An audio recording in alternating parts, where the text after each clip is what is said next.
Hello and welcome to the Blessings in the Streets podcast. I am your host, Joseph B. Roberts, and in studio with me this evening is a phenomenal woman that I had the chance to recently meet across social media lines.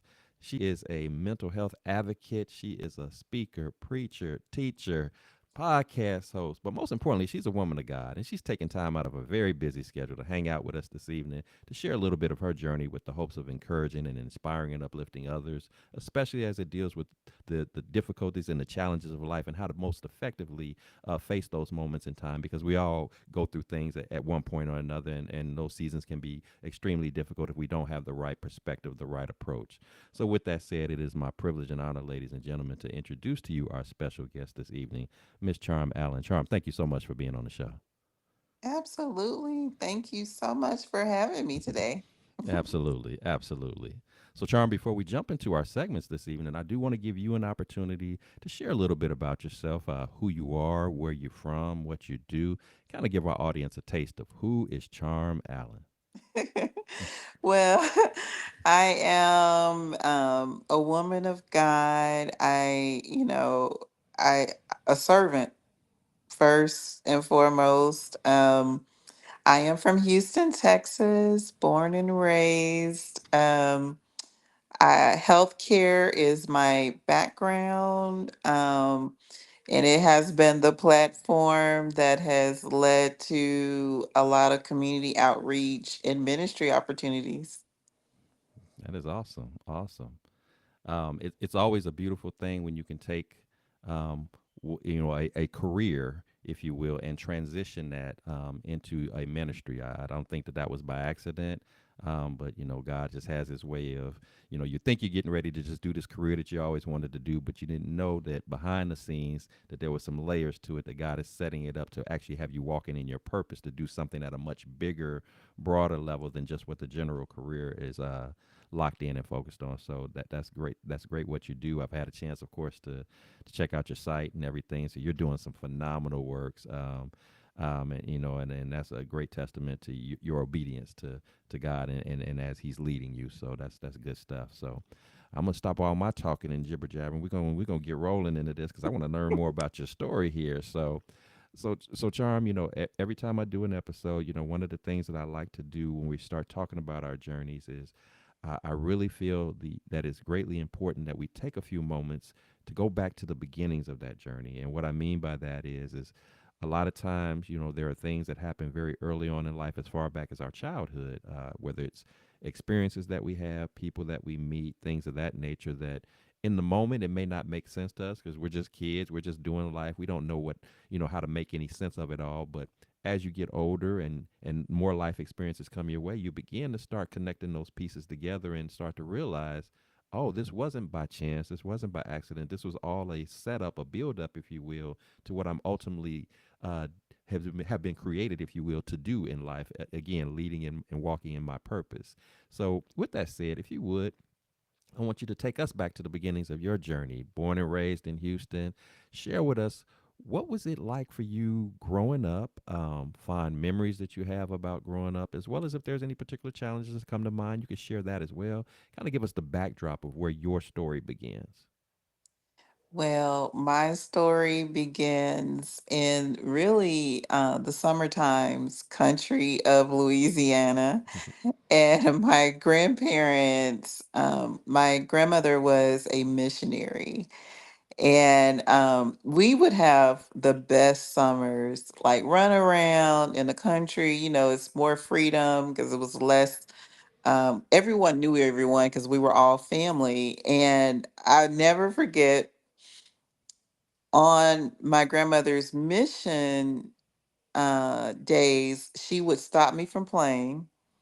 And I would honestly at the time I didn't understand it. I was like, what are we doing? And she would take me to the nursing homes with her to pray for the residents.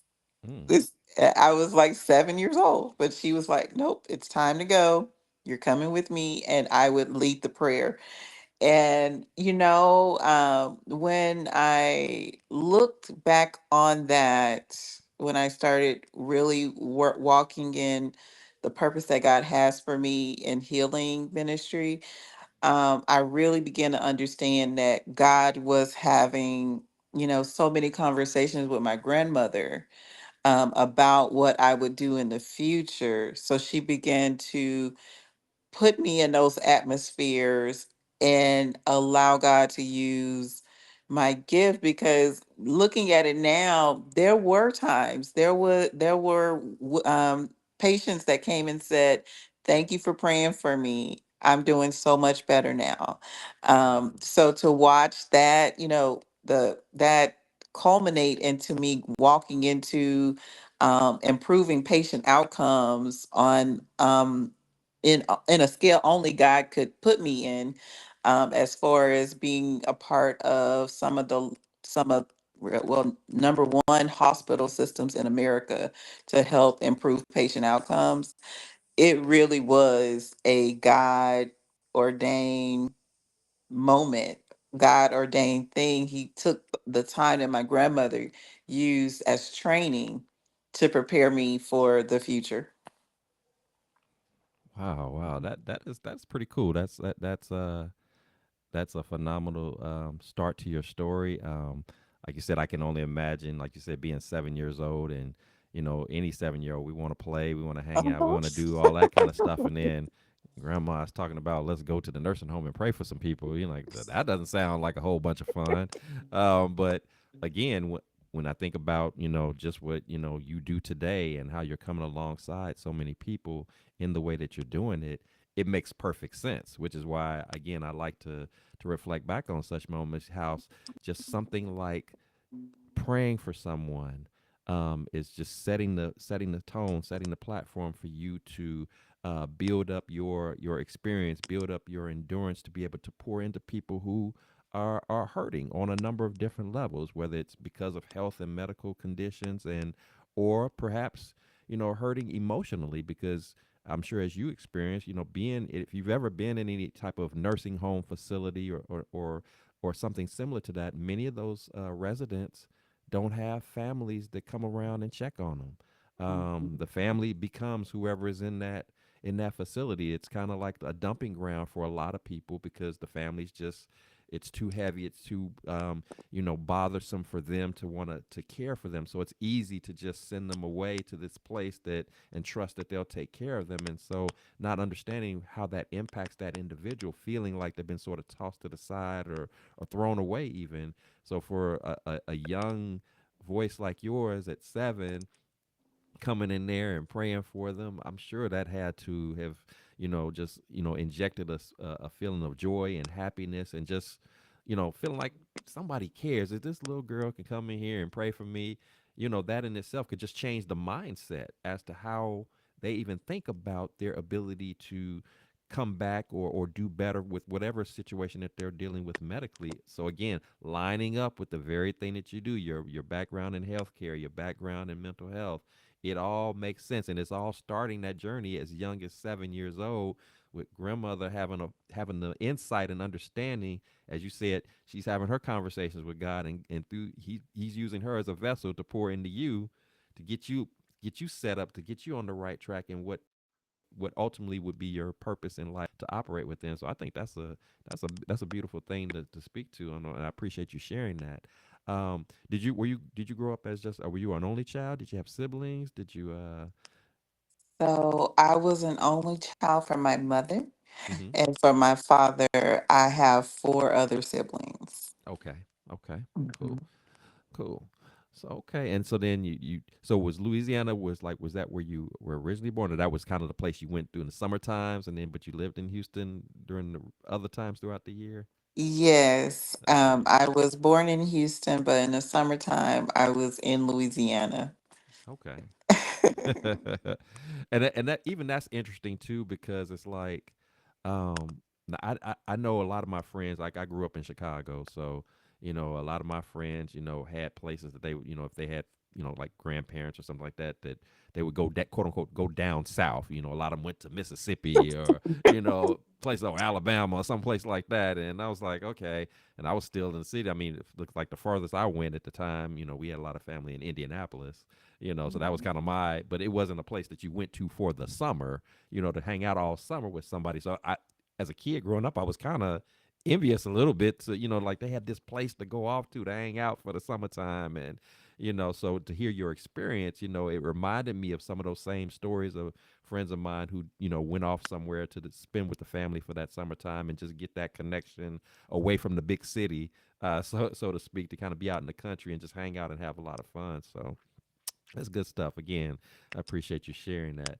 So, so Charm, we have our childhood experiences like you did, lots of fun times, good memories, and even some things that didn't make sense to you at the time that you did, but nevertheless, it obviously was the beginning points of shaping you into the woman that you would ultimately become. And so, as you know, we go into adulthood, and those experiences of life, they begin to broaden at much heightened levels, and the different people that we meet are come from different perspectives and standpoints, if you will. But a part of that life of growing up also includes some seasons of storms, some challenges that come along the way.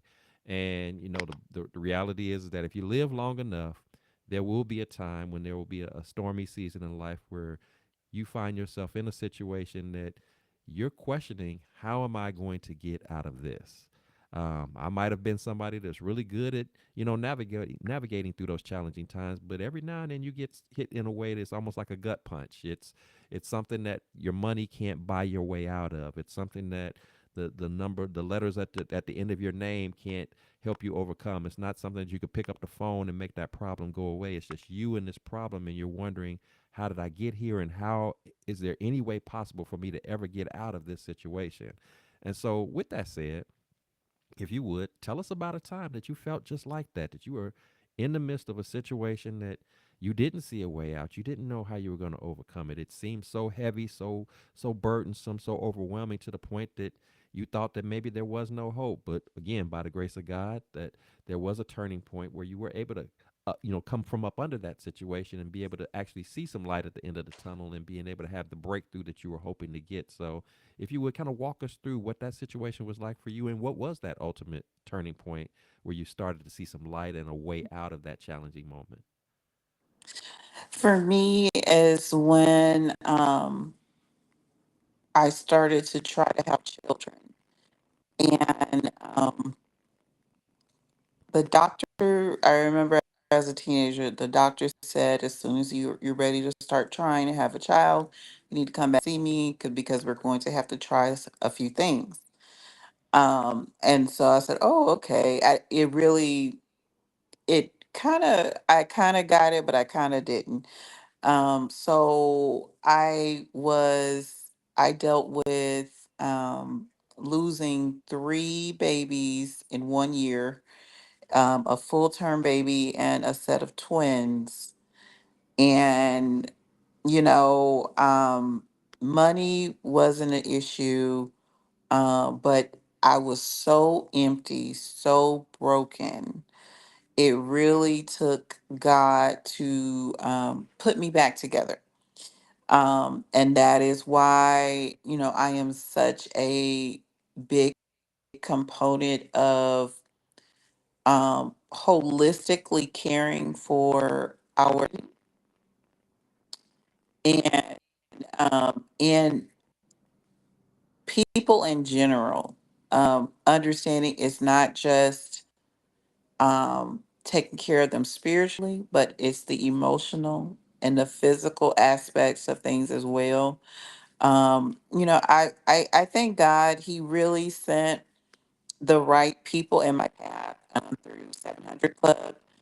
God allowed Pat Robertson to minister to me through the TV.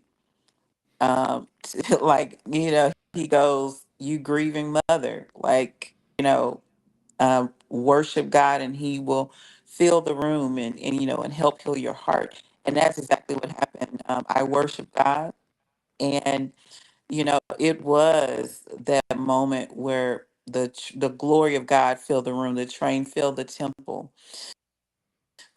experience at home. And to be honest, the mantle of prayer that's on my life now was developed in those moments. And God is faithful. It took 10 years, but God blessed me with a healthy baby in his timing, in his purpose and his plan. But really, that storm really shaped how I view ministry, how I view people, because you never know. Outside, people thought I had the perfect life. It wasn't until after, because 700 Club, after it was all said and done, I think a year later, they came and did a story on me. Hmm. It wasn't until that story aired that people really understood what I was experiencing, and really how close I came, and God saw me through. Hmm. Wow. Um, I love the. Well, let me first say I appreciate your transparency and sharing that. I mean, I know, considering the number of years that it's been that you had to go through that, it can't be easy to even recapture what that moment was like. But nevertheless, it's definitely critical that we point out that this was a God move to carry you through such a moment for you to be a woman desiring. This wasn't a situation where I had a kid unexpectedly. Or, it was, I'm trying to have children, and my efforts in doing so are falling short. And I can only imagine there must have been moments where you're wondering, did I do something wrong? Is it me? Kind of, blaming yourself, or maybe if I would have done this differently or handled that better, is God punishing me? And I don't know. Was there even if there was even a time where you might have felt like you wanted to, give up, that maybe being a mother isn't just, maybe it was never meant to be. But when God is going along with you, when you're in relationship with Him, He gives you that courage and that strength to keep fighting. As you were sharing your story, I was thinking back again to what you talked about earlier about your mom, about your grandmother, having you pray at the nursing home, and I'm thinking, it came to mind something that I oftentimes say is, what happens when the encourager needs to be encouraged. Mm. And that's how I saw you. From a Mhm. very young age, you went through life encouraging other people through prayer. But in order for Mhm. God to take your prayer life to another level, He had to test you directly. You had to now be the Mhm. one who needed the prayer, and you know, Yes. and you needed to know how to pray for you, and you Hmm. needed to know that it was okay, that it wasn't a selfish act, that it wasn't that you weren't thinking Hmm. of others, but that even the encourager needs to be encouraged. Even the one who usually is there to please pray for me, please, keep me lifted. I need some prayers too. I need to be lifted too, because I, just like you, go through a series of storms. And in this case, your storm was trying to become a mother.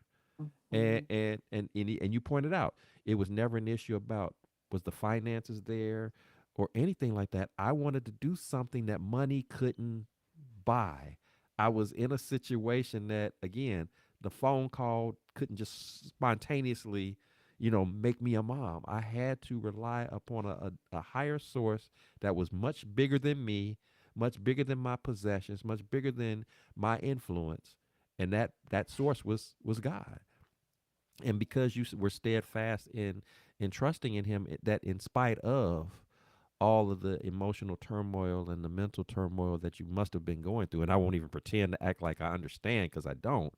um, you being able to withstand, you being able to endure, allowed you to not only ultimately experience the joy of motherhood, but I think it elevated you in terms of your overall purpose, which is to be that advocate for other people in the health industry, in the mental health space, in the ministering space.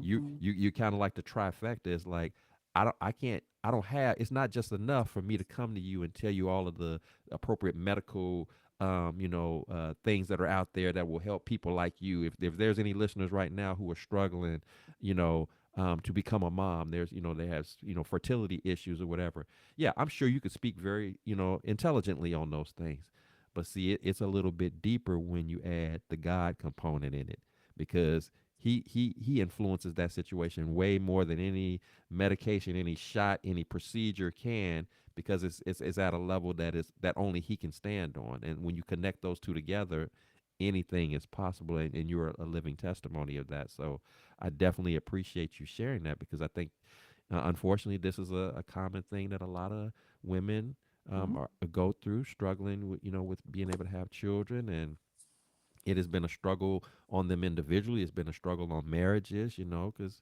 many are wanting, there men and women want to come together and have a family, and then to Mhm. feel like we can't make that happen has to be frustrating and overwhelming, and a lot to deal with, more than any human should ever have to deal with. But God didn't promise us that we won't go through. There was no guarantee that weapons wouldn't form, against us. But we also know that they don't have to prosper either. That with God in the mix of it, that we can overcome, we can get through. And so, again, I thank you for sharing that, and I'm glad that God ultimately, as a result of your faithfulness and your dependency on Him, that He was ultimately able to bless you with a child. So I think that's a beautiful testimony there. Um, and I, and I don't know if you paid attention to the title, the title of our show for this evening, the things you used to settle for. I'm thankful that you didn't settle. I'm thankful that you didn't just say, you know what, this is enough. I'm just gonna go with, what life has for me. You talked about how people thought that you had such the perfect life, that everything was, just peachy keen, hunky dory with you, that you had no troubles, no worries, or anything like that. And it would have been very easy to just settle with just being okay with the material things of life, or just being okay with the applause of others. But you went deeper, and like you said, once your story was actually, had an opportunity to be made public to some people, and they really find out, wow, there's more to you. You're more than just what we thought, this superficial impression that we thought of you. You're much deeper than that, but deeper in Christ, and that's what's most important.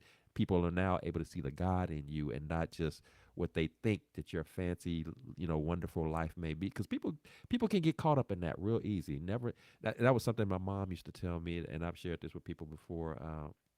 She used to always say, "Don't ever be jealous or envious of what other people have, or what you think they have, because you have no idea what they might be going through, or the things that they have to deal with in order to have it.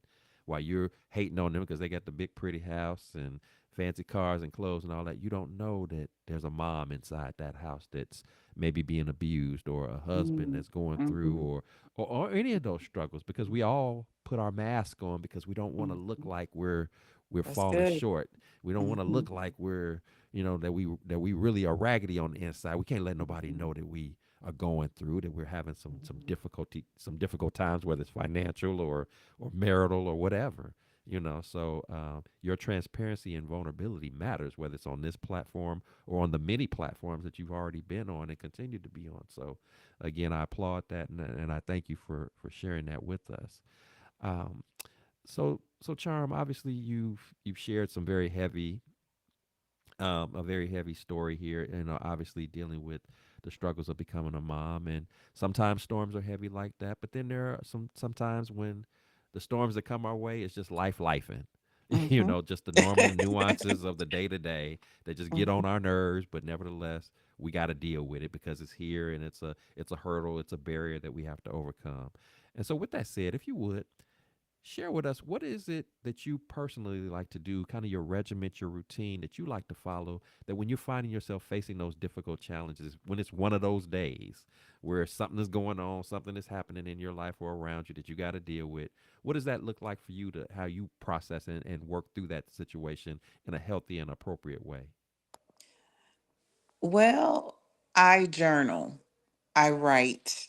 Um, it helps me to relieve whatever stress, whatever emotions. Help me to express those emotions in a positive way, and release them. It really does. I practice breathing techniques to help with stress relief, and also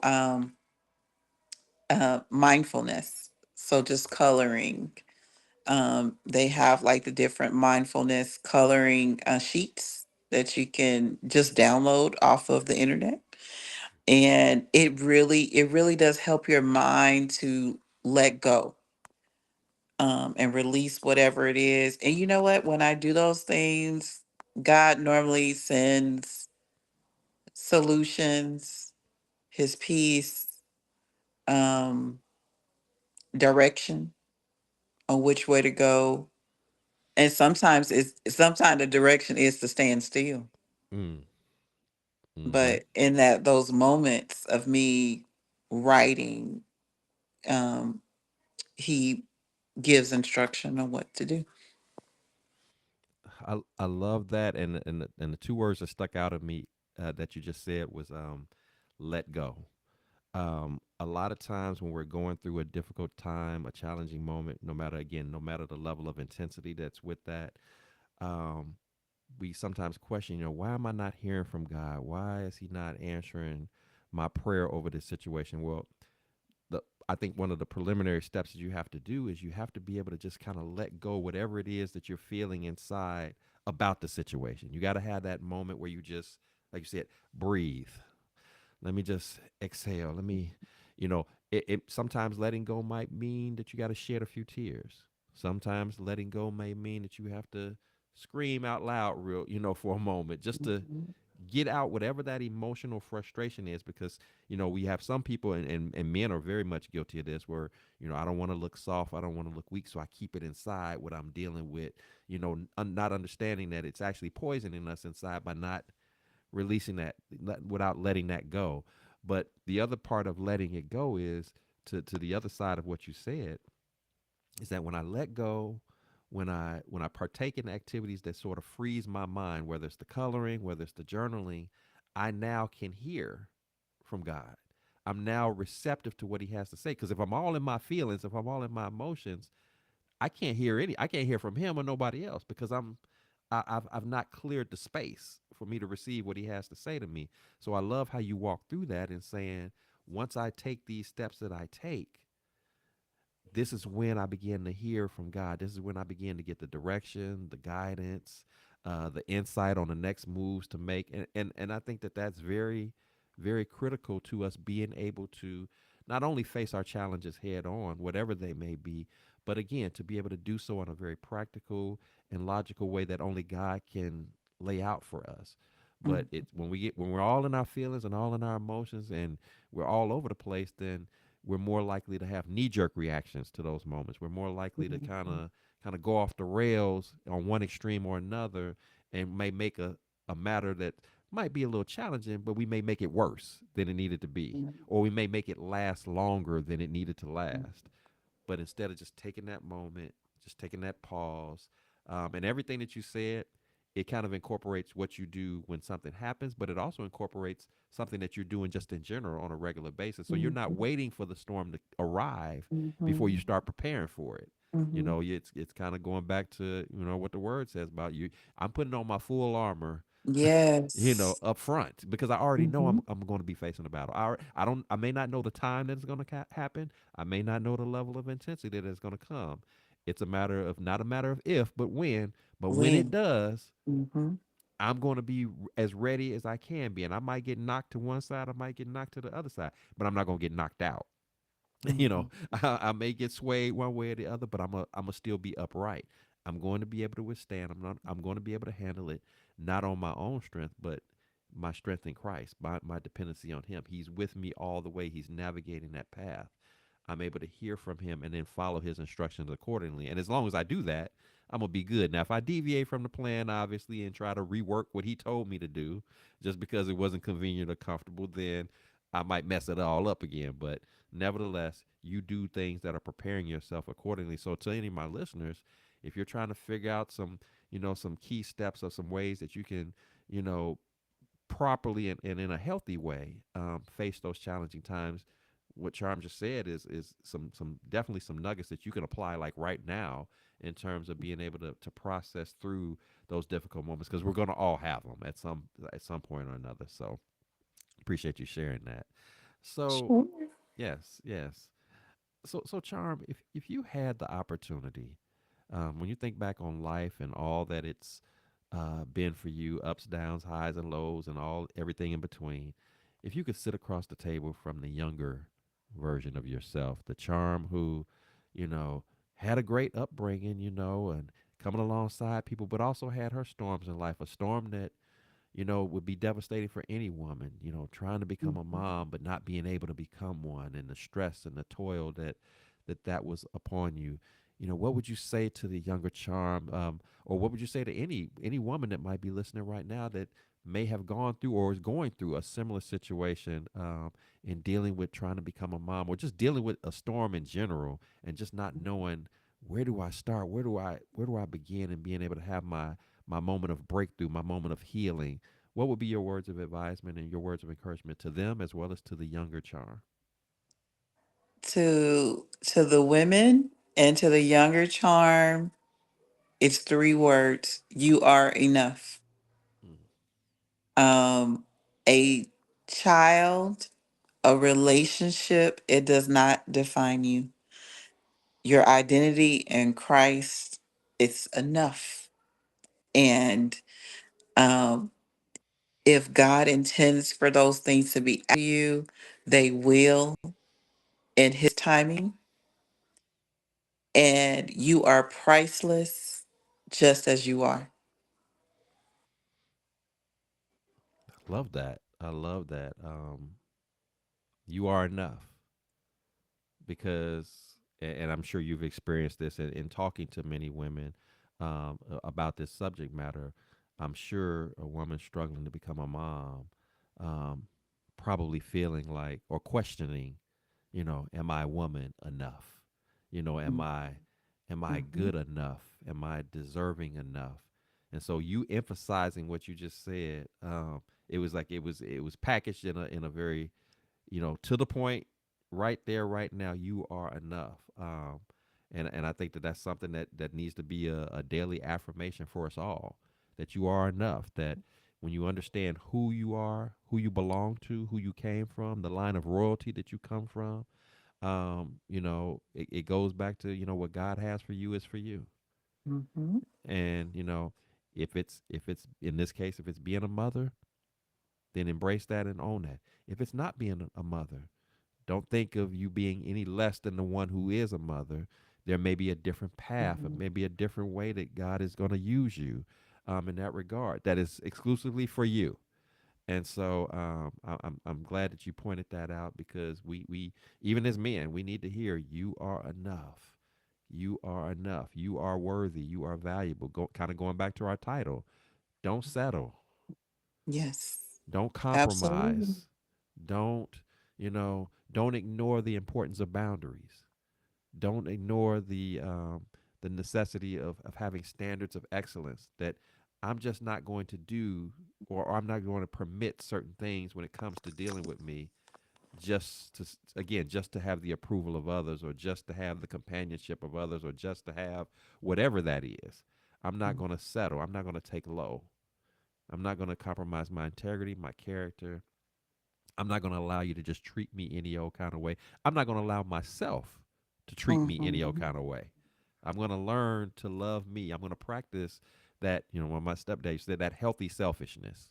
Where Yeah. what I there is a selfishness that is good.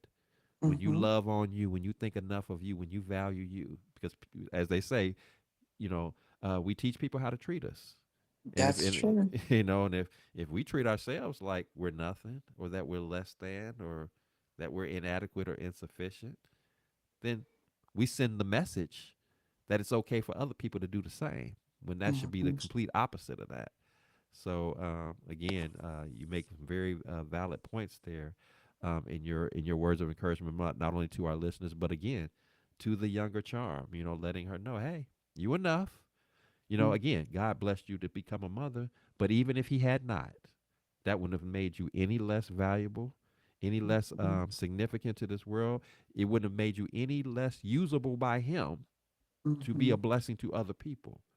Mm-hmm. He just chose that, hey, this is going to take a little bit longer for you, but even to that, I have a purpose for that. It's for a greater purpose that's well beyond what you can process in the moment, but eventually you're going to understand. It's going to all make Mhm. sense. Just trust me. Just follow me. Just rely upon me and just let me do my thing. Let me be God all by myself, and you follow along in obedience, and I promise you I won't let you down. That's how he moves. That's how he operates when you're in a relationship with him. And the more you increase your faith and your trust in him, the better off we'll always be. I've never had a situation. I'm sure you can say the same. Where when I went with his plan, where it didn't go the way it needed to go, it always worked out just like Mhm. it needed to. And it, most times, if not all the time, it was actually turned out better than I thought it was going to be. Only when I try to fly solo and do my own thing does it get distorted? Does it get off track? Does it get out of sorts? But he's still undefeated. He always has been, always will be. So that's the team I want to be a part of. And who better to be partnered up with than God Himself, the one who loves us the way He does unconditionally and wants nothing but the best for us. So Charm, this has been a wonderful conversation. I've thoroughly enjoyed hearing your journey, hearing your story, and your transparency and your authenticity and sharing as you have. You've blessed me. I know you've blessed my listeners. And I'm so thankful that you took the time to accept the invite to even be a part of this with us. It's truly appreciated, and it's definitely again been a blessing for all who've been within listening ear of what you've had to share this evening. But before I let you go, as is common practice here at the Blessings and Streets podcast, I do want to take an opportunity to celebrate you, to love on you, to lift you up, to encourage you. So if you would, if you got anything that's going on like right now or coming up down the road, I want you to share all of that with us. How people can support you, follow you, connect with you, be a part of the experiences that you got going on, and if nothing else, to just keep you lifted in prayer. So tell us what is in store for Charm, and what do we need to be knowing about and connected with, and being a part of. We want to know it all. Don't hold nothing back. Let us know what's Okay. going on with you. Don't be shy. Okay. Okay. So, yes. So, we have community baby showers that happen quarterly. We're up to about 300 moms per community baby shower. And we're able to bless them with financial resources, like able to give them supplies. I developed like a free store for them to go in and get things for themselves and their babies. Additionally, we give them culturally competent care. um, and we even have like different healthcare providers that come out. Upcoming, we have physicians that work at Harris Health System, that's in Houston, that are coming out. The things that so our next one is November 16th. You can connect with us on www. How is it? daughtersjourneytofreedom.org, but I think it's like HTTPS // daughtersjourneytofreedom.org. Additionally, we do have a vision board party. All the things that I talked about, what I do, I bring it out for other women to be able to come in and have a wonderful experience in God, for Him to give them direction for the next year. That is December 6th at Iconic Studios here in Houston, Texas, which is it's a TV studio. When we do these events, literally God's presence shows up. We had a tea party for breast health in August. And when I tell you, just the Holy Spirit just overshadowed us, um, experience like no other. So those are the events that we have coming up. You can go to Charms www.charmsministries.com to get vision board party tickets. Right now they're 2 for 1. And additionally, God has recently blessed me to be ordained as a reverend, and I am very thankful and blessed for the opportunity. Thank you to Pastor Ralph, Dr. Ralph Douglas West, and for all that he has poured into me, and very thankful for the journey ahead. That is awesome. That is awesome. And you also have some books as well, correct? Oh yes. So Daughter's Journey to Freedom is the first book, devotional book. It's on Amazon. And then there is Daughter's Journey to Freedom Tween Edition. Those are for girls 11 to about 14. That one is chock full of activities to go along with the devotional. We actually just did a full session with a and Katie with a dojo studio. Hmm. So it was amazing. So that one is good for girls, but I've had what's crazy, a lot of the moms, they said, I bought it for my daughter, but I learned so much reading the book. So literally when I was writing it, I was like, God, what is this for?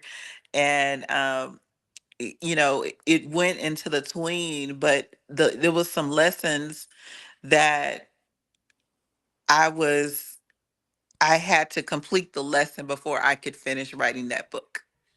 So it was comforting for me. It was a confirmation when I heard other women say, I bought it for her, but it was something in there for me. Mm-hmm. So Wow, wow. Though that is awesome. That is awesome. So to my listeners, Charm has laid it out for you how you can connect with her, find out about her services, her books. So please do support, please do follow. If you're in the Houston area, check her out. And but even if you're not and you want to just again, you love what she's doing and you want to be a part of that, definitely connect with her. I'm sure she can offer up a number of different ways that you can still be of support for the ministry work that she's doing because obviously she's blessing women at a massive level, and that's not an easy task. Ministry is a massive endeavor, not just financially, but again, mentally, emotionally, and spiritually. So, if you do nothing else, follow the example that she shared with you at the beginning. As an early age of 7 years old, keep her lifted up in prayer.